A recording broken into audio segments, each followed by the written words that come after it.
정성을 다하는 국민의 방송 KBS 주진우 라이브. 그냥 그렇다고요.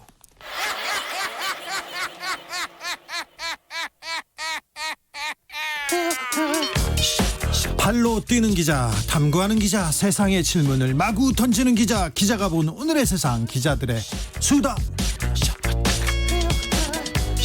라이브 기자실을 찾은 오늘의 기자는 KBS 김기아 기자입니다. 안녕하세요. 안녕하십니까, 김기아 기자입니다. 지금 재택근무 중이죠? 그렇습니다. 재택근무 중인데 주진우 라이브를 하기 위해서 제가 또 와야죠. 네, 그렇습니다. 청취자들을 위해서 주진우 라이브는 이렇게 뜁니다. 무조건 집에 나옵니다. 누워있는 김기아 기자도 벌떡 일어났습니다. 네, 왔습니다. 세수는 하고 왔죠? 하고 왔습니다. 네, 잘했어요. 네. 네, 한 주간 거의 뭐 요즘에는 집콕이죠, 거의 진짜로. 계속이요? 네, 왜냐하면 나오가는 것 자체가 누군가에게 정말 위협이 될 수도 있는 그런 상황이기 때문에 네. 특히 요즘에 이제 젊은층의 이제 무증상 감염 네. 이거에 대한 좀 공포가 있거든요. 네. 그래서 저도 만약에 내가 감염자일 수도 있다 이런 생각을 하다 보니까 네. 정말 집에 계속 있게 되더라고요. 기자들은 사람을 만나는 게 직업이기 때문에 가서 묻는 게 직업이기 때문에 여러 사람을 만나는데 만약에 기자가 한 분이 그러니까요. 한 명이 전파됐다, 이게 감염됐다 그러면 아주 많은 사람들을 그러니까 보통 일반인들보다 기자는 사람 만나는 게 직업이고 또 어떤 국가의 뭐 중요한 어떤 건물 같은 데 많이 들어가지 않습니까? 네. 그럼 그 건물에 또 이게 문제가 될 수 있기 때문에 큰일 납니다. 큰일 납니다. 기자들은 특히 더 조심해야 됩니다. 네, 조심하셔야 됩니다. 자, 묻힌 뉴스 브리핑입니다. 김기아 기자가 어떤 묻힌 뉴스 가져왔는지 만나볼까요? 그리고 재밌는 뉴스 가져왔습니다. 그 예전에 그 한바왕 유상봉 씨. 이분 전설적인 사람이에요. 전설적인 영화에 나올 법한 인물이죠. 그러니까 영화로 만들어도 리얼리티 떨어진다고 혼날 정도였어요. 그 정도가 말이 되냐. 근데 전 이분을 직접 만나진 않았는데 많이 봤지. 그쵸. 이분이 하고 다닌 일들 그 옆에서 많이 봤어요. 네, 뭐 처음 듣는 분도 많이 계실 거예요. 한바가 뭐냐부터 네. 시작해서 한바는 한바라는 게 이제 공사장, 건물이 공사하면 거기 이제 인부분들이 이제 멀리 나가서 밥 먹고 오기가 힘드니까 식당을 만들죠. 식당을 만드는 거거든요. 대형 공사장에서 한바 이거 하나 하지 않습니까? 그러면 뭐 집 사고 돈 많이 법니다. 몇 억씩 번다고 합니다. 그래서 뒷돈을 주고 정치권이나 아니면 고관 대작들한테 뒷돈을 주고 한바권을 잘 따는 사람이 있었습니다. 그래서 한바왕. 그 왕이 바로 유상봉 씨인데 네. 이명박 정부 시절에 이제 경찰 특히 네. 경찰들 고위 경찰들이랑 네. 정치인들 넘나지면서 뇌물을 줘가지고 한바 게이트라는 게 나왔었죠. 제 친한 경찰 형 유상봉 씨한테 돈 받아가지고 돈 받아가지고는 아니고 돈 받았다는 주장 때문에 구속됐습니다. 그렇습니다. 네. 근데 이제 KBS가 지난달에 이 4선의 무소속 의원이죠, 윤상현 의원, 그전에 자유한국당이었는데 네. 윤상현 의원과 이 유상봉 씨 사이에 이 선거 공작 의혹이 있다 이런 보도했거든요. 주진우 라이브에서도 보도했는데 했었죠. 예. 그러니까 한바왕이 윤상현 의원을 위해서 선거 때 총선 때 뛰었다 이런 내용이었어요. 어떻게 뛰었냐면은 지역구에 이제 경쟁자가 있지 않습니까? 네. 민주당도 있고 미통당도 있고 이 경쟁자들을 비방하는 내용의 진정서를 유상봉 씨가 썼는데 알고 보니 이게 윤상현 씨의 부탁을 받아서 한 거다. 이게 고급 선거 기술이었어요. 그렇습니다. 네. 그래서 이게 제가 그렇게 주장하는 게 아니라 네. 경찰이 수사를 하고 있었습니다. 이게 네, 수사를 했죠. 많이 했습니다. 넉 달 동안 수사했는데 결론이 났어요. 예. 뭐라 결론 났냐? 윤상현 의원이 직접 개입했다. 예. 정황이 드러났다. 예. 선거법 위반 혐의로 기소해야 한다. 또 윤상현 의원을 피의자로 입건해야 한다라고 검찰에 전달했습니다. 그런데요. 그런데 이게 KBS가 취재를 해봤더니 윤상현 의원이 유상봉 씨의 아들을 또 잘 챙겨달라고 종료 의원들에게 청탁한 전화, 네. 그리고 유 씨 부자가 롯데건설에 시공 중인 건설 현장이 있는데 여기에 또 한바 운영권을 따내는 등 여러 가지 이득을 받아낸 사실이 확인이 됐습니다. 윤상현 의원하고 롯데그룹하고 좀 특수관계잖아요. 좀 특수관계가 아니라 이제 부인 쪽이 다 이제 네. 그쪽인데 롯데가 사람입니다. 그래서 롯데가 사람입니다. 그런데 윤상현 의원은 전두환 전 대통령 사위였어요. 근데 헤어지고 롯데가로 가셨어요. 그렇습니다. 그러다가 롯데가로 가고 그다음에 박근혜 전 대통령한테 누나 하던 사람입니다. 그렇죠. 누나 부른다는 그 얘기가 되게 유명했죠. 실제로 불렀는지는 잘 몰라요. 그런데 다른 데서는 그렇게 얘기하고 다녔대요. 그렇습니다. 그 정도로 이렇게 제가 말씀드린 대로 이 뭔가 이게 드러나가지고 경찰이 이거를 이거 기소해야 된다 이거. 그렇죠. 했는데 그런데 검찰이 네. 윤상현 의원을 피의자로 입건하지 마라. 불입건 지휘를 경찰에 내린 겁니다. 허허, 근데 지금까지 수사하고 증거가 만만치 않은데요. 만만치 않지 않다고 이제 검찰은 봤나 보죠. 네. 그래서 윤상현 의원이 직접 개입했다고 보기가 어렵다는 게 검찰 입장인데요. 그런데요, 검경 수사권 조정, 이제 경찰도 수사하고 검찰도 수사하고 이게 조금 분리되어서 이런 문제는 경찰이 수사하고 판단하면 되는 거 아닙니까? 그렇습니다. 그런데 지금은 이제 특히 이런 선거법 위반 같은 이제 공안 사건이라고 하잖아요. 이런 네. 사건은 경찰이 수사 단계부터 이제 검사의 지휘를 받게 돼 있거든요. 지금까지는 그랬죠. 그렇습니다. 지금 이 사건도 여기에 포함되는 거군요. 그래서 경찰이 야 이건 진짜 말이 안 된다. 이건 말이 안 된다. 따를 수 없다라면서 윤상현 의원 입건을 다시 지휘해달라라고 검찰에 제의했습니다. 그런데 여기 변수 하나가 있어요. 변수가 윤상현 의원과 윤상봉 씨 간의 녹취 파일이 있다고 했는데 KBS에서 그 녹취 파일이 있다고 얘기했고요. 근데 그렇습니다. 이 내용은 어떻게 된 거예요? 이 내용이 뭐냐면은 이 윤상현 의원이 유상봉 씨를 도와주겠다는 내용이 담겨 있을 것으로 추측이 됩니다. 왜냐하면 윤상현 씨랑 이 한바왕 유상봉 씨랑 처음 만난 자리에 지난해 8월에 이 만남을 주선한 미래통합당 관계자 김모 씨가 요거를 녹음을 한 거거든요. 아, 그래요? 예. 근데 이제 이게 지금 녹취 파일이 있으니까 네. 녹취 파일이 있다는 것도 윤상현 의원실 그 보좌관 쪽에서 인정을 해요. 예. 그렇게 그러면 이제 윤상현 의원이 그렇게 결백하다 도와준 게 없다라고 하면은 이거 공개하면 되는 거 아니겠습니까? 네. 근데 이걸 공개를 안 하고 있어요. 그래서 지금까지 그러면은 언론 접촉을 계속 피하고 있고요. 예. 그래서 경찰은 그래 그거 없어도 된다. 수사한 내용만으로도 윤상현 의원 입건과 기소가 가능하다라고 보고 있는 겁니다. 그래서 지금 이 윤상현 의원이 지역구가 이제 인천이지 않습니까? 예. 그래서 인천 지역에는 시민단체가 이 선거 공작 의혹을 받고 있는 윤상현 의원을 단 한 번도 소환 조사하지 않았다. 철저한 수사해달라라고 촉구하고 있는데 지금 이 선거법 위반 공소시효가 6개월밖에 안 되거든요. 선거법은요. 선거가 끝나고 선거 날로부터 6개월 안에 처리해야 돼요. 네. 그렇지 않으면 영원히 날아갑니다. 수사가 안 돼요. 예. 그래서 두 달도 안 남았습니다. 그런데 경찰이 그 윤상현 의원을 부를 수가 없었군요. 검찰에서 승인을 하지 않았군요. 그렇습니다. 검찰에서 이 수사 의지가 이게 좀 의심받을 정도로 이게 수사에 제대로 지휘를 안 했다 이러는 게 이제 경찰의 입장입니다. 경찰 입장이요? 그렇습니다. 경찰의 입장과 네. 검찰의 입장이 확연히 갈리네요. 네, 그렇습니다. 옛날에 김학의 전 법무부 차관 그렇죠. 때 경찰에서는 김학의가 맞다. 네. 그래서 기소해야 된다 계속 얘기했는데 검찰에서는 모르겠다 봐도 네, 안 된다 이렇게 얘기해가지고 그때 김학의 전 차관의 수사 타이밍을 놓쳤죠. 결국은 그렇습니다. 무죄로 방면됐습니다. 그렇습니다. 그 사진 지금 인터넷에 있으니까 여러분 가서 보시면 됩니다. 못 알아볼 정도인지 아닌지 알 수 있습니다. 네. 자, 다음 무치 뉴스로 가볼까요? 네, 다음 뉴스는 이 실생활과 되게 관련이 깊은 뉴스입니다. 어떤? 본인이 65세 이상이다 지금 들으시는 분이 네. 이 뉴스에 주목을 해주셔야 될 것 같습니다. 네.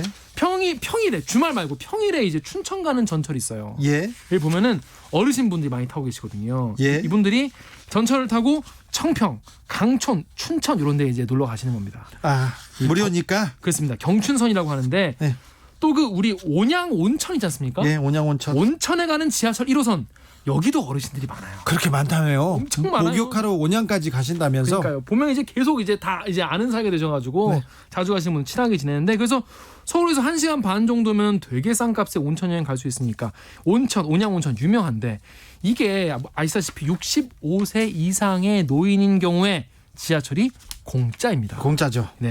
그래서 원래 이 동서울 터미널에서 춘천 가면은 원래 왕복 요금이 15,400원이거든요. 예. 근데 지하철이 빵원인 거예요. 예. 공짜인 거예요. 그래서 이게 노인분들은 굉장히 좋아하시지만은 이게 수년 전부터 이 지하철 적자에 좀 심각한 문제가 되고 있다라고 해가지고 이게 지금 65살 65세도 이 노인으로 봐야 되냐 이거 청춘 아니냐 네, 65세까지는 전 형이라고 부릅니다. 형이라고 불러야 되는 거 아니냐 네. 그래서 정부가 이 경로 우대 기준을 손보겠다 이렇게 나왔어요. 나왔습니다. 지금 지하철 요금에서 시작되지만 경로 우대 그 기준이 조금 바뀔 지금 시점에 와 있어요. 그렇습니다. 그래서 더 이 뉴스가 되게 중요한 뉴스인 건데요. 네. 이 지하철 노인 무임 승차가 1980년부터 시작됐습니다. 그전에는 없었고요. 네, 없었고요. 근데 당시에는 70세 이상 노인에게 지하철 버스 요금 50% 깎아주는 거였어요. 그런데 82년에 2년 뒤에 65세 이상으로 확대했고요. 84년부터는 아예 무료가 된 겁니다. 예. 그러니까 지금의 상태는 1984년부터 시작이 된 거라고 봐야겠죠. 그때는 65세 이상 인구가 좀 별로 없었거든요. 얼마나 적었냐면 4%밖에 안 됐어요. 4%요? 4%. 그때는 40대 중반에 은퇴하고 그러니까 만년의 삶을 누리겠다고 이렇게 그만두는 사람들 귀농하시고. 많았어요. 예. 그랬는데 이게 지금 고령화 시대가 됐습니다. 지금은 어느 정도 되셨어요? 2018년 기준으로 14.3% 예. 3배 넘게 늘어난 겁니다. 적자도 3배 넘게 늘어났겠죠, 관련해서. 근데 이 비율이 2030년에는 24.5%, 그러니까 4분의 1. 2040년에는 32.8%까지 늘어난다고 합니다. 그런데 지하철 어차피 그냥 다닐 거 기차는 그냥 가기는 가잖아요. 그렇습니다. 그러니까 좀 무임으로 이렇게 좀 모시고 갈 수도 있겠다 저는 생각을 이렇게 하는데 아마 지하철 공사 적자가 커지고 있나 보죠? 그렇죠. 이게 안 그래도 뭐 전기가 뭐 더 드냐 덜 드냐 사람 태운다고 만다고 해서 네. 그런 이제 말씀들 하시는데 지금 이게 2016년에 단기 손실이 네. 서울교통공사가 3,500억 원이라고 합니다. 네. 그리고 2018년에는 5,300억 원이에요. 예. 근데 올해는요. 어떻게 됐냐면 코로나19가 또 있지 않습니까? 네. 이게 또 중요한 또 관련된 업종인 거예요. 관광도 안 되고 하니까 사람들이 안 돌아다니니까 예. 지금 6월까지만 손실이 4,800억 원. 아, 올해는 손실이 엄청 커지겠네요. 그러다 보니까 이제 서울교통공사의 비상인 거예요. 네. 그래서 기본 요금이 승객 1인당 1,250원인데 수송 원가가 1,440원입니다. 네. 그러니까 기본적으로 태우면은 일단 뭐 무조건 적자인 거예요. 근데 정부에서 예. 국가의 교통을 위해서 그리고 복지를 위해서 그렇죠. 그동안 적자를 감수하고 운영하는 거죠. 그동안 근데 그렇게 해왔던 거죠. 그런데 경로 우대 기준을 선보겠다는 거죠, 정부에서? 그렇습니다. 이게 65세 이상이 과연 65세가 노인이냐 이런 뭐랄까 근본적인 고민이 들어간 거예요. 저는 형이라고 부릅니다. 65세까지. 저도 형이라고 부르겠습니다. 70까지는 형이라고 부르고 있습니다. 지금. 그렇습니다. 네. 그래서 지난 27일에 노인 무임 승차 제도 정부가 선보겠다라고 한 겁니다. 36년 만인데요. 그래서 이게 현행 할인율이나 적용 연령뿐 아니라 다양한 거를 종합적으로 이제 고치겠다라고 하는데 지금 경로 우대 기준이 65세에서 높여서 60대를 노인에서 뺄 방안이 가장 유력하다고 합니다. 아, 60대를요? 그러니까 60도 청춘이다 이런 말을 하는데 이제 정부가 공식 인정을 해준 거예요. 그렇죠. 60대도 사실 청춘이에요. 그렇습니다. 제 주변에서도 곧 60대는 사람이 있어요. 이승환 씨라고. 형이야. 그분은 뭐 너무 형이지. 저보다 좀 젊어 보여요. 그렇습니다. 네. 그건 사실인 것 같습니다. 60대 청춘 이게 제도화 될 것 같습니다. 네, 근데 이게 그냥 뭐 지하철 요금뿐이 아니라 지금 뭐 65세 이상이면은 KTX 30% 할인되고요. 예. 고궁 박물관 무료 입장, 예. 임플란트 의료비 50% 할인 혜택 이런 게 있거든요. 네. 그래서 이런 게 순차적으로 바뀌지 않겠냐, 영향 받지 않겠냐 이런 이 전망이 나오고 있습니다. 경로 우대 기준, 노인 기준 이렇게 좀 달라지고 있습니다. 나랑 놀자님께서 시골에서 65세는 청년 회장할 나이라고. 네. 일 한창 하실 나이. 네. 자, 마지막 묻힌 뉴스 가볼까요? 네. 8월 8일에 네. 원래 도쿄올림픽이 폐막할 예정이에요. 아, 그랬어요? 네. 그래서 원래대로였으면 폐막이 됐어야 되는데 아직도 하지 못하고 있죠. 네. 내년에도 못할 것 같습니다. 그렇습니다. 그래서 원래는 내년에 7월 23일에 하자. 네. 이렇게 개최를 한번 미뤘거든요. 1년 미뤘습니다. 1년 미뤘어요. 근데 일본 정부가 그냥 이대로 두면 안 될 것 같으니까 요거를 관련된 대책을 논의하는 기구를 만들기로 했습니다. 네. 그런데 지금 일본 정부는 지금 스가 요시히데 관방장관이 거의 지금 대변인 노릇을 하고 있는데요. 네, 이 사람이 지금 총리 될 가능성이 높은 분이세요. 네, 그렇다고 합니다. 네. 그런데 이게 지금 첫 회의를 9월 4일에 하고 9월 4일에 뭘 논의할 거냐면 내년에 7월 23일에 반드시 도쿄올림픽 해야 된다. 그래서 외국 선수단이랑 관계자 입국 관리 어떻게 할지, 추가 검사 어떻게 할지, 의료 체제 어떻게 할지, 관중을 어떻게 수용할지 이거를 논의하겠다. 올림픽 하겠다는 거잖아요. 무조건 한다. 하지 말라고 하세요. 한다는 거예요. 일본 내부 국민들도 원하지 않을 거예요. 근데 누가 이거에 대한 의지가 강하냐? 예. 우리 아베 총리가. 아베 총리였죠. 아베는 갔고요. 근데 아직 안 갔다고 지금 보는 거예요. 계속 그러니까 네, 아베 사람들이 계속 하겠다고 하는 거예요. 근데 국민들도 지금 그리고 전 세계에서 여론이 좋지 않아요. 하지만 아베 신조 일본 총리한테 그 올림픽이 얼마나 중요하냐면 올해 이제 그해 9월에 총리 임기가 끝날 때 내년에 개최가 되면 아름다운 퇴장. 이 아베 신조 총리의 아름다운 퇴장을 위해서 전 세계인이 담보를 걸고 이제 올림픽을 해야 되는 거 아니냐 이런 게 이제 이 주장이냐 아베 이런 얘기가 나오는 총리님 거죠. 그런 일은 없으니까 얼른 가주세요. 네, 그건 그렇습니다. 없습니다. 네. 그렇습니다. 자, 무관중 경기 여기 이 올림픽에서 무관중 경기는 고려 대상일지는 몰라도 네. 많은 사람들이 이동하고 이거 안 됩니다. 특히 IOC 같은 경우에도 지금 의견이 지금 충돌하고 있어가지고요. 네. 지금 이거에 대해서도 지금 얘기가 양쪽 일본과 IOC가 맞지 않고 있고 아까 말씀하신 대로 여론조사를 했는데 내년 7월에 예정대로 올림픽 하자 네. 이게 25%밖에 안 되고요. 예. 취소하자 또 연기하자는 게 66%나 됩니다. 일본 국민들도. 네. 그러니까 일본 국민들이 뭐 바라지 않고 있는 게 확실한 것 같습니다. 그러면 뭐 좀 어려워 보입니다. 자, 일본 정치인들 아베 총리, 스가 요시히데 관방장관님 어려워 보입니다. 어렵습니다. 단념해 주십시오. 종욱님께서 저 일본 사는데 일본 사람들도 도쿄올림픽 기대 안 합니다. 네, 잘 알겠습니다. 걱정이 많으실 것 같아요. 기자들의 수다 지금까지 KBS 김기아 기자 함께했습니다. 감사합니다. 고맙습니다. 조심해서 잘 들어가십시오. 네. 전국에서 주진우 라이브 듣고 계신 청취자분들의 문자 계속 답지하고 있습니다. 3610 여기는 부산 광안리 해수욕장입니다. 해수욕장 가면 안 되는데 저는 60대 후반의 남성으로 은퇴 후에 매일 봉사활동을 합니다. 아하, 광안리 해수욕장에서 봉사활동하고 계시군요.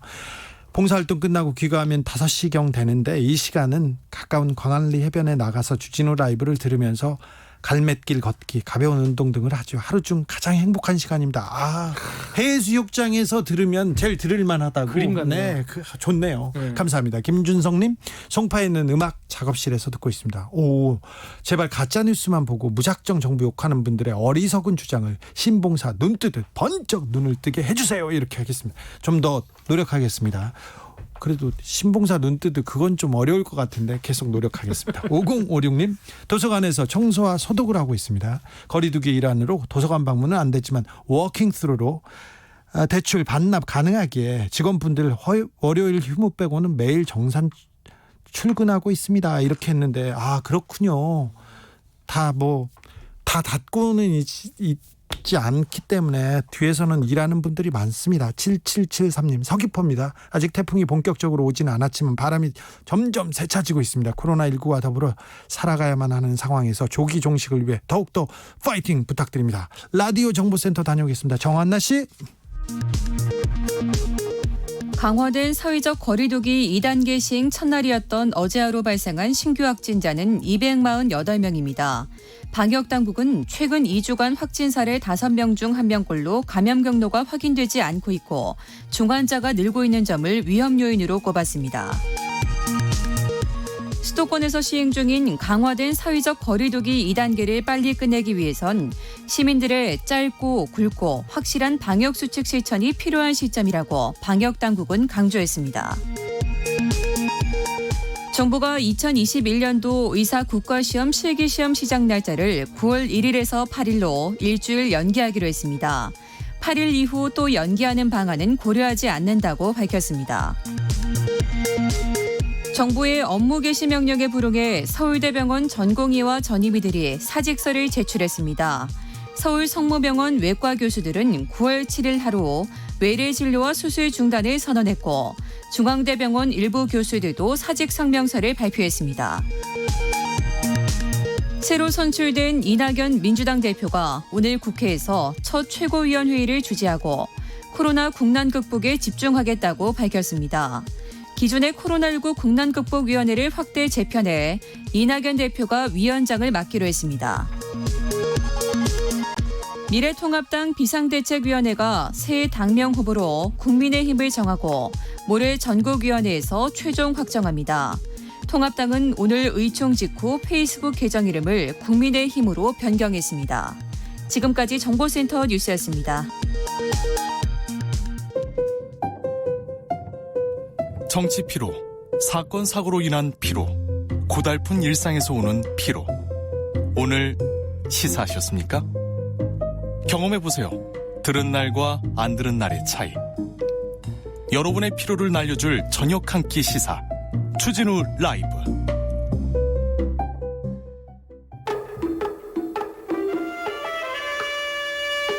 아무리 꼭꼭 숨어도 다 찾아냅니다. 숨은 범인 꼭 집어서 찾아냅니다.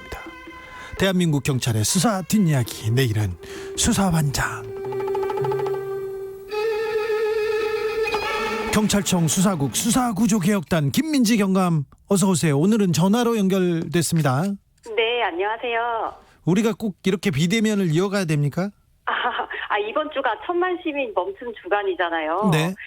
저도 말씀드리고 싶은 부분이 예. 우리 가고 싶은 곳 보고 싶은 사람 조금만 참고요. 네. 우리 아끼는 사람들 위해서 좀 어려운 상황 빨리 같이 이겨냈으면 좋겠습니다. 알았어요. 네. 참 이렇게 잘 넘어가네요. 또. 네. 코로나 확진자 수 계속 늘고 있는데 코로나 네. 관련 범죄가 계속 늘어나고 있다면서요? 예, 코로나가 감염병으로 분류되고 있고요. 예. 그래서 감염병 예방법이 적용되기 때문에 불법 행위에 대해서는 법에 따라서 엄정하게 대응이 돼야 되고, 그래서 사태 이전에는 큰 문제가 없던 일상 속의 행동들이 이제는 자칫 주의를 기울이지 않으면 범죄 행위가 될 수 있습니다. 어떤 행위들이요? 예, 예를 들어서 자가격리해야 하는 사람이 자가격리하지 않고 외부로 나오거나, 네. 아니면 확진자하고 밀접 접촉을 해서 검사를 받아야 되는 사람이 거부하는 경우가 있어요. 예. 예, 그런 경우도 이제 법 위반에 해당돼서 범죄 행위가 될 수 있고, 특히 요즘 주의해야 될 부분이 허위사실 유포 행위입니다. 허위사실 유포요? 예, 요즘 코로나 관련해서 허위사실 유포 행위가 수도권 지역 중심으로 이제 확진자 급증하면서 다시 재확산되고 있습니다. 얼마나요? 예, 지금 현재 저희 20일 기준으로 집계한 바로는 유포 행위가 100여 건, 96건, 그리고 개인정보 유출 건이 31건 정도 검거가 됐고, 100여 건을 또 지금 내사 수사 중에 있습니다. 구체적으로 어떤 그 경우가 있었어요? 예전에는 초기에는 특정 인물이나 업체에 대한 명예훼손 행위가 많았는데, 요즘 크게 문제되는 건 정부 방역 업무를 직접적으로 방해하는 형태가 좀 많습니다.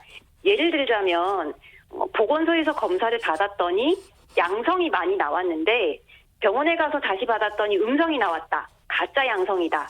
이런 허위 뉴스가 있었고요. 특정 교회에서 이게 많이 얘기하는 거구나. 그리고 이 집회 문제도 있었죠. 8.15 집회에서 경찰 버스에서 시위자가 깔려서 한 명이 현장 즉사했다. 이거 보수 유튜버들에서 엄청나게 큰 뉴스였어요. 유튜브에서 많이 떴습니다. 근데 그래서 이 내용 어떻게 됐습니까? 그래서 이 부분처럼 이게 지금 사회적 신뢰를 저해하는 행위 다 수사 중에 있고요. 네. 저희가 지금 대응하기 위해서 관계기관하고도 공조를 하고 있어요. 예를 들면 질병관리본부, 보건복지부, 방송통신심의위원회에서 어떤 허위 뉴스를 인지를 하면 경찰청에 고발을 하게 되고, 그럼 저희가 검거를 하고 역추적 통해서 유포자들을 중간 단계 유포자들까지 수사 중에 있습니다. 수사 중에 있대는데 관계기관하고 대책회의도 하고 공조하고 있대는데 왜 수사가 잘 안 돼요? 딱 보면 가짜 뉴스가 되고 있습니다. 아니 가짜 뉴스 이렇게 예. 많은데 경찰 잘 안 잡는다니까 못 잡는다니까요. 오늘 또 그래서 또 말씀드리고 싶은 게 예? 또 이런 부분이 허위사실 유포 부분이 오늘 청취자분들도 같이 조심하자는 부분이잖아요. 네. 그래서 유포 처벌 규정도 좀 오늘 말씀드리려고 합니다. 얘기해 보세요. 왜냐하면 제가 허위사실 유포를 해서 금지하고 있습니다. 이걸로 경각심이 안 생길 수 있잖아요. 예. 근데 허위사실 유포를 하면 허위사실 유포죄 이런 죄명이 하나가 있는 게 아니고요. 예. 굉장히 다양한 법에서 처벌 규정을 두고 있는데 허위사실 적시 명예훼손, 불안감 조성 이런 처벌 규정을 둔 정보통신망법 처벌 규정이 있고 예. 형법에서도 허위사실을 적시를 해서 명예훼손할 경우 그리고 남의 신용을 훼손할 경우 업무방해 행위를 할 경우에 처벌을 받을 수 있습니다. 예. 김민지 경감은 예. 김민지 경감은 변호사이기도 해가지고 법적으로 아주 강합니다. 자, 마스크 착용. 이거 문제를 두고 폭력 행위 일어나는 경우 많아요. 얼마 전에 지하철에서 옆에 사람들 막 때리는 아저씨 보고 놀라서요. 동영상도 또 올라왔었죠. 네, 이분은 어떻게 예. 됩니까? 그래서 예전에도 버스 기사하고 신랑이 벌인 사건도 있고 했는데 네. 이번에 그 문제가 됐던 지하철 예, 마스크 착용 요구한 승객에 대해서 폭행한 사건은 예. 결국 경찰이 신청한 영장이 발부가 돼서 지금 구속 수사 중에 있습니다. 그 지하철에서 행패 부린 그 승객은 구속됐군요. 예, 구속 수사 중에 있습니다. 아, 네. 이게 지금 국가적 위기 상황이잖아요. 예. 그래서 건강이 걸린 문제고 나와 가족들 건강이 걸린 문제이기 때문에 좀 범법 행위를 하지 않게 다 같이 조심을 했으면 좋겠고 예. 그렇기 때문에 경찰도 엄중하게 법 집행을 할 방침이고요. 그렇죠. 네, 마스크 미착용 시비나 행패 신고에는 신속하게 출동하고 있고 폭력 행위는 현장 검거하고 있습니다. 네. 굉장히 좀 엄격하게 좀 처벌하고 있네요. 저기 코로나19 확산되면서 사이버 사기도 기승을 부리고 있다면서요? 네, 그렇죠. 집에 머무는 시간이 또 많아졌잖아요. 네. 우리 시민들이 이제 시민의식이 투철해가지고 다 같이 사회적 거리두기 동참을 하고 있는데, 네. 물품 구매 같은 것도 인터넷으로 구매하는 건이 많아지고, 그러면 사기 신고 건수도 자연스럽게 늘어나고 있습니다. 예. 그래서 사이버 범죄에 대해서는 지방청 사이버 수사대나 경찰서 사이버 수사팀에서 수사를 하고 있고, 인터넷 거래 사기가 전체 사이버 범죄에서 30-40%가 넘는 그런 많은 부분을 차지하고 있습니다. 엄청나게 큰 비중이네요. 그런데 어떤 그 유형들이 있나요? 주로 많이 신고가 들어오는 것은 직거래 형태 사기, 소위 중고나라 카페 사기죠. 네. 그리고 쇼핑몰 형태로 사기 범행이 이루어지기도 하고 피싱 사기 이런 부분이 가장 많습니다. 자, 직거래는 뭐 내가 돈을 이 물건 팔 테니까 돈을 보내라 그러면서 물건을 안 보내고 이런 거겠죠? 그렇죠. 어떤 중고거래 사이트나 맘카페 사이트가 있는데 네. 최근에 물건 판매하면서 맘카페 사이트에서 큰 문제가 된 적이 최근에 있었는데 허위 매물 아니라고 알리기 위해서 물건하고 신분증까지 함께 올려요. 올리고. 그리고 계좌로 돈 받고 물건을 미리 또 처음 몇 명한테 물건을 반값에 보냅니다. 예. 맘카페 사이트니까 물티슈, 분유, 기저귀 이런 육아용품이죠. 보내요. 그래서 보내고 일부는 보내고 나중에 계좌로 돈이 막 들어오면은 그때부터 물건을 보내지 않는 방법. 이렇게 돈을 편취하는 방법이 있었습니다. 신분증은 그 남의 거 도용했겠네요. 그렇겠죠. 예. 그래서 중고나라라는 사이트가 거래 많이 하는데 이게 전문적인 쇼핑몰이 아니에요. 그래서 거래를 책임 중개하는 사이트가 아니니까 어떻게 보면 피해자가 되지 않도록 미리 매수자가 확인하고 조심해야 될 부분이 많습니다. 잠시만요. 그러면 중고나라라는 사이트에서 아무런 법적 책임을 져주지 않습니까? 사이트는 중개를 하는 이제 어느 정도 약관 같은 것이 있습니다. 네. 그런 걸 잘 읽어보고 중고거래 사이트가 하나만 있는 게 또 아니거든요. 예. 여러 가지 형태가 있을 수 있는데 이제 플랫폼 형태에서는 어떤 사이트가 책임을 지고 하는 게 아니고 어떤 플랫폼을 제공을 해준 형태로 되는 경우에는 책임을 무겁게 져주지 않는 경우가 많아요. 약관 같은 부분이 있는 경우도 많고요. 네. 그렇기 때문에 이 판매가 직거래 경우에는 특히 사기인지를 조심해야 되고 그래서 이 직거래 사기가 전체 인터넷 사기 중에서 66%나 됩니다. 엄청나네요. 굉장히 높은 비율입니다. 네. 아까 쇼핑몰 형태의 그 사기는 어떤 겁니까? 가짜 쇼핑몰 사이트 만드는 경우인데요. 네. 최근에 또 직구를 미끼로 해가지고 공동구매 사이트를 만들어서 해외 직구를 유도하는 가짜 사이트가 좀 기승이었죠. 그래서 사기 범행이 좀 많이 벌어지고 했었습니다. 아, 예. 제가 컴맹이어서 이렇게 인터넷 쇼핑을 못하는 게 아니라 이런 것 때문에 제가 안 한 거예요. 정말요? 네, 그냥 그렇다고요. 메신저 이용한 피싱 사기도 좀 있죠? 그렇죠. 요새 메신저 피싱이 또 왜 또 악질적이냐면 네. 사람의 인지상정을 노리고 이 범행을 범하는 사기꾼들이라는 겁니다. 네. 메신저 카카오톡 많이 쓰잖아요. 예. 어떤 때는 자식으로 조카로 회사 상사로 행세를 해서 엄마 나 얼마만 보내줘. 그렇죠. 나 너무 아파서 병원 가야 돼. 이렇게 하면 어느 엄마나 이모나 이제 거절을 하겠습니까? 예. 금전을 요구를 해가지고 의심하지 못하도록 사진도 미리 설정을 하고 제3의 인물도 언급을 이제 해서 아빠가 지금 어디 갔대 이렇게 언급을 해가면서 아빠가 지금 돈 못 보는데 그래서 엄마가 좀 보내줘 이런 식으로 문자를 그렇죠. 보내잖아요. 네. 예. 그래서 친구로 추가되지 않는 상대 이렇게 뜨잖아요. 카카오톡에 메신저 보면은 네. 내가 친구 수가 먼저 안 하면. 네. 근데 또 왜 이렇지 이러면 급한 상황이라서 지금 모르는 사람 휴대전화를 빌렸어 엄마 이렇게 네. 하기도 합니다. 네, 김민지 경감 연기가 되네요. 네.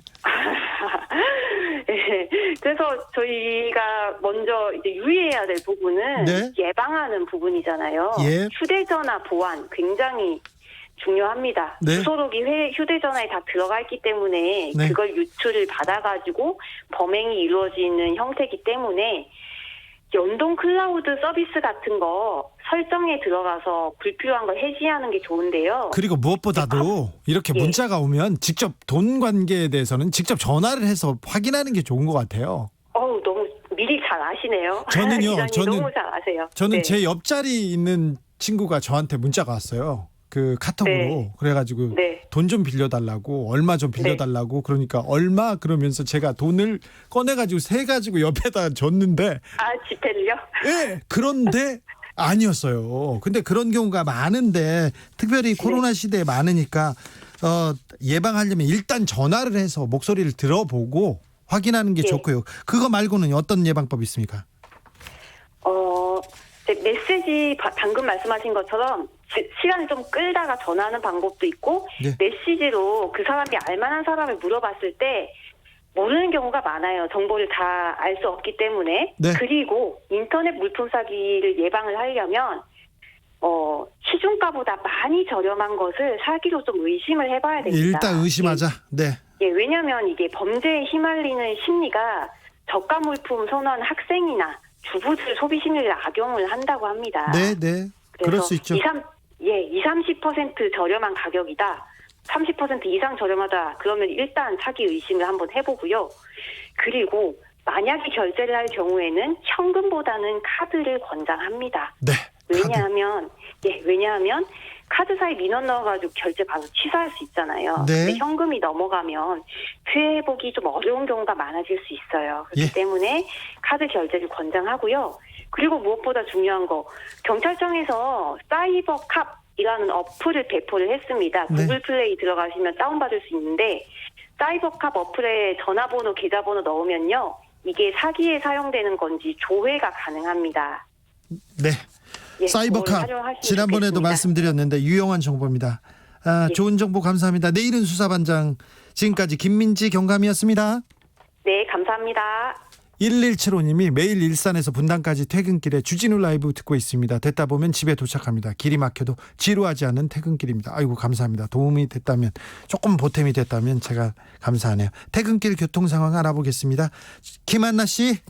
네, 현재 서울 시내 돌발 상황들로 도로가 혼잡합니다. 먼저 강변북로 일산 쪽으로 반포대교에서 양화대교 사이에서 정체인데요. 그 사이 양화대교 북단에는 4차로에 고장차가 서 있고 더 가서 원효대교 북단에는 1차로에 사고가 발생했습니다. 현재 구급차와 경찰차 나와 있어서 더욱더 차선 변경에 유의하셔야겠습니다.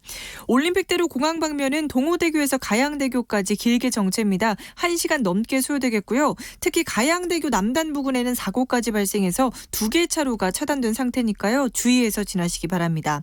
경부고속도로 서울 쪽은 남사 부근 5차로에서 작업을 하고 있어서 안성분기점부터 5km 사이에 차들이 몰리고 있고 이후로 기흥 부근에서 수원까지 또 양재에서 반포나들목 7km 정체입니다.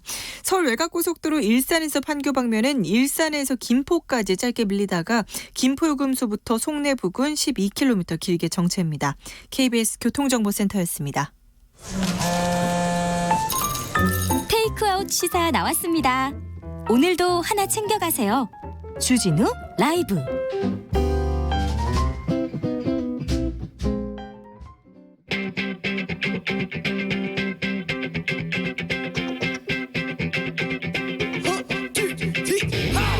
국회 할 말 있습니까? 국회의원한테 민원 넣고 싶으세요? 그렇다면 잘 오셨습니다. 21대 국회 으뜸 친절왕입니다. 박주민과 함께하는 주민센터. 여러분의 민원에 귀를 기울이겠습니다. 주민센터의 주치위원, 당대표 주치위원이 될 뻔한 아슬아슬하지 않게 떨어진 박주민 더불어민주당 의원 어서 오세요. 예, 안녕하십니까. 살이 쪽 빠졌어. 네, 뭐 살은 좀 빠졌고요. 이제 예. 다시 찌겠죠, 뭐. 예. 너무 많이 빠졌어. 머리도 많이 빠졌어. 머리요? 네. 머리는 별로 안 빠진 것 같은데. 네. 얼마나 고생하셨어요? 아, 근데 사실은 제가 원하는 만큼 뭔가 할 수가 없는 상황이어가지고요. 네, 좀 네. 후발주자 그리고 또 정치 신인이라고 할 수 있죠. 신인이라고 할 수 있죠. 당 대표에 나갔는데 그런데 신인이 패기로만 다룰 수 없게 아니 뭘 가서 연설을 할 수도 없고 만날 수도 없었잖아요. 예, 뭐 수해 그다음에 코로나 재확산에서 한 40일 중에 한 4주 예. 거의 30일 가깝게를 제대로 움직일 수가 없어가지고 아쉬움이 많이 남습니다. 뭐 근데 어쩔 수 없는 상황이었습니다. 네. 그런데 권리당원에서 그리고 국민 여론조사에서 당원 여론조사에서 굉장히 돌풍을 일으켰어요. 네. 박주민이 이렇게 좀 보면은요 가까이서 보잖아요. 그럼 엄청 잘생겼어요. 말도 잘하고요. 네. 일단 잘생겼습니다. 아이고. 그래서 굉장히 호감형인데 호감형 얼굴인데 마스크 때문에 가려가지고 나 진짜 좀 안타까웠어요. 예. 아무튼 주민센터의 주치의원, 당대표 주치의원은 아니지만 우리 박주민 의원이 돌아왔습니다. 네. 네, 고생 많으셨습니다. 예. 그래도 많이 배웠을 것 같은데. 뭐 일단은 뭐 제가 지금까지 해왔던 일들에 대해서 좀 개인적으로 돌아보는 계기도 됐고요. 예. 그다음에 이제 저한테 요구하는 어떤 새로운 것들에 대해서도 좀 얘기를 많이 들을 수 있어서 예. 말씀하신 대로 많이 배우고 느꼈던 40일간이었습니다. 네. 전당대회 끝나고 네. 이낙연 대표하고 좀 얘기를 하셨어요? 전당대회 끝나고 사실 이제 제가 전화를 좀 드렸어야 되는데 네. 전당대회 끝난 날은 완전 히 뻗어버렸고요. 아, 네. 그 다음 날하고 오늘 그 오후까지는 네. 제가 짝꿍하고 딸 옆에 그냥 착 붙어 있느라고 네. 전화기를 아예 들여다보지 않았어요. 아, 그래요? 네. 이낙연 대표 전화가 왔겠죠. 아무튼 정치적 체급이 올랐다는 분도 있고요. 박주민을 다시 봤다는 사람도 있고요. 네. 다음 후보는 무조건 박주민이다 이런 얘기가 많이 나오고 있습니다. 네. 네. 근데 네. 전당대회 끝나고 박주민 TV에서 네. 마지막 연설을 하다가 울었어요? 그건 아니고요. 아니 울었다면서. 네? 울었다고 소문났던데. 그건 아니고. 예. 그 마지막 정리하는 이제 영상을 이제 그 저희 이제 의원실에서 만들어서 제가 보는데 네. 그동안의 일이 쫙 주마등처럼 지나가잖아요. 네. 그래서 약간 이제 짠하더라고요. 네. 그래서 약간 눈물을 훔치는 장면인데 그걸 또 찍어가지고 뒤에 붙이셨더라고. 아, 그렇구나. 하이드님이 박주민은 멈추지 않습니다. 그렇습니다. 박주민은 멈춘 적이 없었어요. 저는 박주민 의원을 오랫동안 봤는데요. 그리고 그 국민들이나 시민들이 꼭 필요한 어려운 데는 꼭 이분이 저 구석에 있습니다. 좀 약간 거지처럼 앉아 있는데 좀 그때마다 있어요. 그래서 박주민은 어디 가지 않고요. 더 강해져서 돌아왔습니다. 아무튼 출마 선언 늦었습니다. 그런데 40일간 굉장히 어려웠는데 굉장히 잘 해냈다는 평가를 듣고 있습니다. 그러니 힘을 내주십시오. 네, 알겠습니다. 자, 40일 동안 돌아다니면서 민심 이렇게 좀 들으셨어요? 그래서 야 부동산 좀 잘하지, 민주당 잘해야 된다 그런 얘기 많이 들으셨을 거 아니에요? 가장 크게 느낀 점. 두 가지 이야기를 당에 대해서는 되게 많이 들었어요. 네. 첫 번째는 이제 그 저희가 176석을 가지게 됐잖아요. 네. 그래서 그 의미에 대해서 좀 잘 헤아려 달라라는 말씀을 많이 하셨고, 두 번째는 이제 당 내에서 조금 새로운 분위기가 네. 좀 더 많이 만들어졌으면 좋겠다. 어떻게 보면 민주당이 조금 더 올드해 보이고 민주당이 더 혁신을 위해서 안 움직인다 이런 비판도 당내에서도 있어요. 뭐 그런 얘기 해주시는 분도 있었습니다. 예. 네. 뭔가 그래서 제가 좀 당도 좀 활력이 있어졌으면 좋겠다. 그다음에 176석의 의미를 무겁게 받아들이고 예. 그것을 실천하기 위해서 좀 더 열심히 하자라는 이야기들을 많이 드렸는데 네. 전반적으로 좀 의원들 사이에서도 그렇고 또 지지자분들 사이에서도 그렇고 아마 제가 드렸던 그 말씀이 조금 다가오셨던 것 같아요. 그래서 이제 말씀하셨던 것처럼 대의원을 빼고는 좀 전반적으로 좀 고르게 지지가 네. 나왔던 것 같습니다. 그렇죠. 네. 대의원은 그 당 대의원은 오랫동안 이 당원으로 네. 당에 계셨던 분들이었고요. 거기는 좀 개파간 그리고 또 그 당에 있는 의원들의 입김이 많이 움직입니다. 근데 이 이낙연 후보가 워낙 대권 주자니까 좀 쏠렸죠. 워낙 훌륭하시니까요. 박주민 의원이 네. 당 대표가 됐으면 내가 참 잘했을 텐데 이낙연 대표보다 더 잘했을 텐데 그런 게 있었을 거 아니에요. 제가 뭐 늘상 말씀드렸던 거는 당을 좀 강하게 만들려면은 네. 당원이 중심이 되고 또 당과 당원 간의 소통이 강화돼야 된다. 네. 그래서 제가 당원들의 권리 강화 및 당원들과의 소통에 신경을 많이 쓰겠다라고 말씀을 드렸고 예. 그걸 위해서 사실은 제가 이제 각 지역에 또 여러 당원분들을 직접 만나 뵙거나 이런 일들을 하려고 했었거든요. 네. 뭐 아마 이제 그렇게 좀 활력 있게 움직이고 하는 부분은 제가 다른 두 분보다 더 잘할 수 있을 것이다라고 생각을 했고 실제로 이제 그런 말씀을 많이 드렸었죠. 예. 네. 자, 이낙연 대표가 오늘부터 움직이기 시작했습니다. 자, 이낙연의 민주당은 앞으로 어떤 항해를 시작하게 될까요? 이낙연 대표님이 갖고 계신 여러 장점이 있는데 그중에 가장 뛰어난 장점이라고 제가 봤던 거는 총리라든지 지사라든지 다양한 경험을 갖고 계시지 않습니까? 네. 그래서 정책에 있어서는 굉장히 세밀하다라는 평가를 들으실 정도로 구체성이 뛰어나세요. 그래서 아마 그렇게 구체적인 정책 집행 과정에서는 저희 당이 좀 훨씬 더 나아진 모습을 보여주지 않을까 이런 생각을 가지고 있습니다. 네. 9월 달에 이제 정기국회가 열립니다. 네. 9월 정기국회가 열리면 여의도 분위기는 어떻게 달라질까요? 지금 아시다시피 이제 9월 국회 때 우리 당 입장에서는 처리해야 될 개혁 입법 과제들이 많죠. 네. 그리고 이제 아마 거기에 대해서 미래통합당은 아마 이제 예전 같은 장애투쟁 방식이 아니라 예. 국정감사라든지 또는 입법 과정에서의 논의를 통해서 좀 공방을 보이고 싶은 마음이 있을 것 같아요. 네.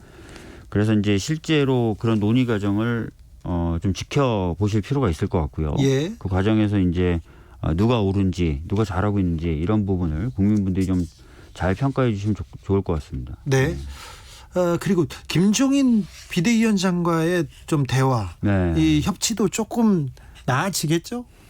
근데 이제 모르겠습니다. 저도 그렇고 이낙연 후보 대표님도 이제 경선 과정에서 항상 말씀을 드렸던 게 원칙 있는 협치였거든요. 네. 그러니까 협치를 위한 협치가 아니라 네. 국민의 삶의 질을 개선하는 게 정치의 최고의 목표고 그걸 가장 우선에 두고 협치를 논하겠다였습니다. 그래서 협치를 위한 협치는 좀 아니지 않을까. 협치가 된다 하더라도. 네. 그리고 아마 지금 김종인 비대위원장이나 조영 원내대표의 워딩만 봐도 예전 같은 방식의 어떤 발목 잡기보다는 좀 뭔가 구체성을 띤 공방을 해보겠다는 입장인 것 같아요. 그래서 그런 측면에서는 좀 더 야당과의 대화는 있을 수 있다 이렇게 보고 있습니다. 미래통합당은 내심 상임위원장 배분하고 다시 좀 조정했으면 하는 것 같은데 이게 이루어질 가능성도 있습니까? 글쎄요, 뭐 제가 이런 부분에 대해서 직접 들은 건 없는데요. 네. 최근까지 하여튼 제가 들었던 미래통합당 내의 분위기는 상임위원장 재배분하고 이런 데는 별로 관심이 없는 것 같던데요. 그래요? 네. 법사위원장 얘기 다시 끌고 나오지 않을까요? 별로 그렇게 하지 않을 것 같아요. 그러니까 그래요? 기본적으로 뭔가 공방하는 모습을 보여준다 하더라도 아마 이제 아주 큰 방향은 바뀌지 않을 것 같고요. 큰 방향이라고 제가 보고 있는 거는 미래통합당은 주로 마이너스 관리를 할 것 같아요. 앞으로도. 마이너스 관리라뇨? 그러니까 무대 위에 안 올라가는 거죠. 웬만하면. 예. 무대 위에 안 올라가고 무대 아래에서 있으면서 이제 감점되는 것을 좀 피하고 네. 그리고 이제 무대 위에 있는 우리 당이 뭔가 국민과 딱 이제 대면하는 상황이 생긴 거잖아요. 네. 여기서 이제 우리 당이 뭔가 실수하기를 바라는 그런 기본적인 태도는 안 바뀔 것 같거든요. 그래서 예전처럼 뭐 장애투쟁이나 이런 걸 안 한다는 이유도 뭐 당이 이제 국회 내에서의 토론에 집중한다가 핵심 목표라기보다는 무대 위에 좀 안 올라가려고 하는 부분에 기인한 게 크지 않나라고 생각합니다. 통합당의 지지율이 굉장히 올라서 민주당을 제칠 때도 있었습니다. 분위기 굉장히 좋았을 때가 있는데 그때 가장 큰 문제가 부동산 문제였는데 지역에서 이렇게 돌아다니면서 부동산 문제 어떻게 보고 있던가요, 국민들은? 그러니까 국민분들이 부동산 문제에 대해서 이제 문제 제기를 하시는 경우에는 정책이 발표가 돼도 잘 효과가 드러나지 않는다는 부분하고 또 하나는 주택임대차 보호법 같은 경우에는 실제 뭐 세입자나 이런 부분들에게 불이익이 오히려 생길 수 있다는 우려 두 가지였거든요. 네. 근데 제가 이제 늘상 말씀드렸던 것처럼 이 부동산 대책의 방향이 굉장히 맞고 그래서 늦어도 연말과 내년 초에는 효과를 나타낼 거라고 저는 보고 있습니다. 네. 그리고 주택임대차 보호법 관련된 약간 혼선과 혼란도 저는 이제 상가임대차 보호법처럼 정리가 될 거라고 보여집니다. 그래서 요런 두 가지 이제 걱정은 아마 이제 조금 시간이 가면 갈수록 좀 잡히지 않을까 이렇게 생각을 하고 있습니다. 네. 방향은 괜찮다. 방향은 네. 옳다. 그러니까 네. 좀 시간이 필요하니 조금만 네. 지켜봐달라 이렇게 생각하시는 거죠. 네네네. 청와대 개편에 대해서는 뭐 크게 할 말 있으십니까? 뭐 특별히 드릴 말씀 없는데 네. 뭐 배재정 전 의원이 이제 정무비서관에 가거나 이런 거는 이제 새로 출범하는 네. 이낙연 대표 체제와 호흡을 맞추겠다는 뜻으로 좀 보여지고요. 그러게요. 그 이낙연 총리 비서실장을 맡았습니다. 했었죠. 네. 그리고 기후라든지 청년이라든지 평화라든지 이런 부분에 대해서 이제 새로 인선을 한 것은 네. 그동안 사실은 이제 좀 여러 가지 이제 당면한 과제들 하다 보니까 청년 기후 이런 부분에 대해서 약간 좀 덜 신경을 썼다. 네. 이런 부분도 신경을 써야 된다는 여러 이야기가 있었는데 네. 그런 부분이 좀 반영이 된 것 같습니다. 그래서 기후에 관심이 많은 청년 박주민의 행보는 어떻게 됩니까? 저요? 네. 기후요? 네. 아니 기후에 관심 많은 청년 박주민의 행보 다음 정치 행보는 어떻게 됩니까? 서울시장 설 벌써부터 나오고 있어요. 그러니까 제가 지금 바로 이제 엊그저께 당대표 경선이 끝났고 뭘 해야 될지에 대한 고민이 다 정리되는 상태가 전혀 아니거든요. 네. 그리고 그런 부분 좀 시간을 갖고 고민해야 될 것 같고 네. 제가 이제 주진우 기자님하고 사석에서도 늘 말씀드렸던 것처럼 저는 어떤 행보를 정할 때 제가 해야 될 과제를 먼저 생각하지 네. 어떤 자리를 놓고 생각하는 스타일은 아니거든요. 예, 그래서 예. 제가 이제 그러면은 해왔던 말이나 이런 거에 비춰봤을 때 제가 해야 될 과제 네. 이게 뭔지를 먼저 좀 정리할 필요가 있을 것 같아요. 네. 박주민은 과제에 대해서 얘기하는데 또 서울시장 안 한다는 얘기는 또 안 합니다. 그런데 그렇게 기사를 쓰시면 안 됩니다. 지금 박주민은 자기의 고민에 지금 빠져 있습니다. 자 9월 국회에서 박주민은 어떤 일에 가장 집중하고 싶습니까? 두 가지일 것 같습니다. 하나는 이제 검찰 관련된 이제 국정감사가 진행이 되니까요. 검찰 개혁이 잘 진행돼 왔는지, 잘 네. 진행될 건지, 네. 그다음에 법원 개혁이라든지 이런 사법 개혁, 이런 개혁 과제들이 잘 진행되는지 하나 좀 살펴보고요. 박주민이 챙겨야죠. 검찰, 예. 사법개혁. 또 하나는 이제 세월호 진상규명을 위해서 법을 개정할 필요가 있어요. 법을요. 예, 그래서 관련된 법안들을 계속 좀 고민해 왔고 몇몇 의원들과 얘기 나눠왔는데 그런 것들 입법 발의한 후에 입법이 될 수 있도록 추진하는 거 이것이 제가 생각하는 두 가지 과제입니다. 네. 좀 쉬기도 해야 될 거 아니에요. 쉬는 건 이제 아마 오늘 내일 정도까지만 좀 호흡을 가다듬으면 되지 않을까 싶어요. 그래요? 물론 보좌진 분들은 더 쉬셔야 되겠지만 네. 저는 원래 좀 짧게 쉬는 스타일이라 가지고. 예. 아니 근데 단기간에 한 달 만에 어떻게 이렇게 살이 많이 빠져요? 한 달 만에 빠진 건 아니고요. 네. 지난번 그 재선 때, 그러니까 21대 총선 때 과정에서도 빠졌고, 네. 끝나고 나서도 빠졌고, 당대표 출마 고민하면서도 빠졌고, 당대표 출마해서 경선 40일 동안 하는 동안 이제 일정이 바쁘다 보니까 식사를 제대로 못 챙기면서 빠졌고, 그래서 정확히 말씀드리면 한 3개월 넘는 기간 동안 천천히 빠진 거예요. 그래요? 예. 천천히 빠져서 괜찮습니까? 그렇지는 않죠. 저는 지금 뭐 걱정해 주시는 분들이 많긴 많은데요. 네. 심지어는 어떤 분이 저보고 병이 있냐고까지 하시는데 절대 그렇지 않고요. 살이 좀 빠졌고 그거 외에는 뭐 특별한 거 없습니다. 굉장히 피곤해서 입안이 다 헐었다가 네. 이제 당대표 경선 끝나는 날 푹 잤고 그 다음 날도 푹 잤고 오늘도 저희 소리 딸 자는데 옆에서 낮잠까지 자고 그래서 네. 뭐 수면 부족은 거의 다 보충이 된 것 같습니다. 아 그렇습니까? 네. 괜찮습니까? 네. 딸이 힘을 줬어요? 딸하고 오랜만에 노니까 되게 좋더라고요. 그래요? 딸이 아빠를 잘 알아보고 따릅니까? 그러니까 며칠 전에 주말에 이제 제가 늦게 출근할 때 이제 한번 봤는데 그때는 막 깜짝 놀라더라고요. 그래요? 이 사람 왜 있지 이런 표정이었는데. 그렇죠. 예. 이 아저씨 뭐야 이런 예. 표정이. 근데 어제하고 오늘 제가 계속 붙어 있으니까 예. 오늘은 뭐 저한테 와서 동화책 읽어달라고도 하고. 아, 네. 예. 자, 의협 코로나 시대에 의협 파업 굉장히 좀 걱정거리인데 이 문제는 좀 어떻게 슬기롭게 넘어갈 수 있을까요? 사실 이제 제가 이제 전공의 분들 수련 과정에 계신 분들하고 대화도 나누고 그랬는데 이게 지금 상황이 너무 어렵기 때문에 지금 이제 강대강 또 파업을 하시는 거는 장기적으로 봤을 때 이제 의사분들이 주장하시는 것을 국민분들께 설득하는데도 별로 좋지 않을 것 같다라고 좀 조심스럽게 말씀도 드렸었어요. 예. 그래서 이 부분은 조금 당면하는 어려운 상황을 조금 이제 극복하면서 대화를 좀 하시면 어떨까 이런 네. 생각이 있고 정부의 어떤 태도나 또는 정부의 자세에 대해서도 좀 믿음을 가져주셨으면 좋겠어요. 네. 전공의 분들이 걱정하셨던 거는 새로 이제 의대를 만들고 했을 때 그 의사들이 제대로 육성되는 프로그램 네. 또 수련할 수 있는 병원 네. 스승 이런 것들을 짧은 기간 내에 마련할 수 있을 건데 였어요. 예. 근데 제가 이제 지역을 돌아다니면서 얘기 들어보면 뭐 지자체 차원에서도 그런 데 대해서 많이 투자를 하고 육성하고 싶어 하는 마음과 계획이 다 있었거든요. 그러니까 네.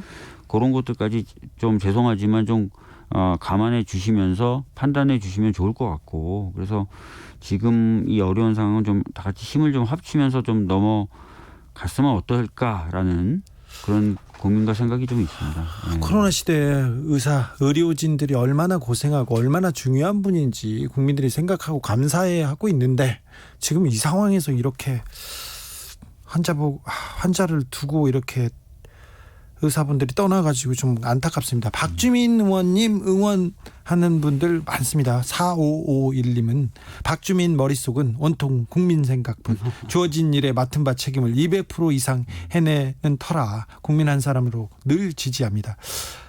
온통 머릿속에 국민 생각뿐일까요? 다른 생각은 없을까요? 그건 또 좀 물어보겠습니다. 8855님 삼행시 보냈습니다. 박주민으로. 그래요? 박주민 의원님 박수 보냅니다. 아유, 예. 주민이 잘했다고 박수 칩니다. 예. 민생을 위해 더 힘써 주세요. 늘 응원합니다. 네. 네. 열심히 하겠습니다. 일단은 좀 건강을 챙기셔야 되고요. 그리고 네. 또 민주당과 그리고 또 국회가 그리고 또 정치가 올바른 방향으로 가는 거에 대해서 조금 더 노력해야 되는데 사법개혁, 검찰개혁은 잘 생각대로 가고 있습니까? 방향은 맞습니까? 지금 이제 검찰개혁 관련돼서 지난 20대 국회 때 통과시켰던 검경 수사권 조정 관련 마무리 과정이잖아요. 마무리 과정이어서 네. 좀 아쉬운 부분이 있어도 일단 마무리 좀 짓고요. 예. 근데 제가 이제 늘 말씀드렸던 것처럼 2단계가 필요해요. 네. 그러니까 수사와 기소를 좀 완전히 분리할 필요가 있습니다. 네. 그거는 이제 21대 국회 때 다른 의원들과 좀 힘을 합쳐서 하고요. 법원하고 경찰이 사실은 조금 바뀌어야 될 부분이 많은데 안 되고 있어요. 네.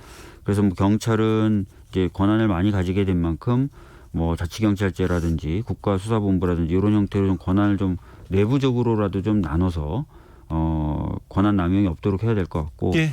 법원은 이제 그 수직적인 행정 권력이라고 했었던 법원 행정처를 네. 수평적 기구로 바꿀 필요가 있습니다. 예. 그리고 외부인도 좀 참여해서 법관들끼리만 뭔가 그 사법행정을 논하는 것은 좀 피해야 될 것 같고요. 그래서 예. 그런 부분으로 좀 개혁을 해야 되겠다. 이미 이제 관련된 법을 다른 의원들이 낸 케이스들도 있어서요. 예. 그런 부분 좀 같이 좀 힘을 써야 될 것 같습니다. 네. 박주민 의원이 돌아왔으니까 저 주민센터도 본격적으로 더 달려보겠습니다. 그리고 박주민 의원 한 이틀 정도는 더 쉬라고 하고요. 그 다음부터 불러다가 검찰개혁 그리고 사법개혁 공수처 출범 그리고 여러 가지 이명박 전 대통령 문제 이재용 삼성 부회장 문제 마구마구 우리 주민센터에서 부려먹도록 하겠습니다. 아무튼 고생 많으셨습니다. 네, 열심히 하겠습니다.